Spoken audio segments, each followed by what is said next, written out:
குர்ஆன் வெறும் சித்தாந்தங்களையும் கருத்தோட்டங்களையும் கூறும் நூல் அல்ல. இது சாய்வு நாற்காலியில் அமர்ந்து கொண்டு சாவகாசமாய் படித்தறிய வேண்டிய வேதமும் அல்ல. பொதுவாக இன்று மதத்தை பற்றி உலகம் கொண்டுள்ள கருத்தின்படி இது ஒரு மத நூலும் அல்ல. சமயப் பள்ளியிலோ துறவி மடத்திலோ இருந்து படித்து அதன் ரகசியங்களை புரிந்து கொள்ளக்கூடிய நூலும் அல்ல. மாறாக இது ஒரு இயக்கத்தை உருவாக்க வந்த வேதம். இது ஒரு புரட்சியை தோற்றுவிக்க வந்த நூல். எல்லாவித அசத்தியத்திற்கும் எதிராக போர்க்குரல் எழுப்புமாறு மக்களை தூண்டும் நூல். தீமை, வழிகேடு, நிராகரிப்பு, அடக்குமுறை ஆகியவற்றுக்கு எதிராக குரல் கொடுக்கும் நூல்.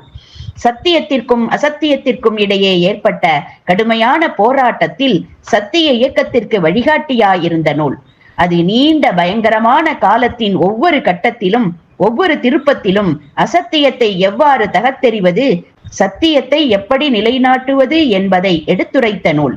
இறுதியாக சத்திய அமைப்பை, இறையாட்சியை நிறுவுவதில் வெற்றி கண்ட மகத்தான நூல்.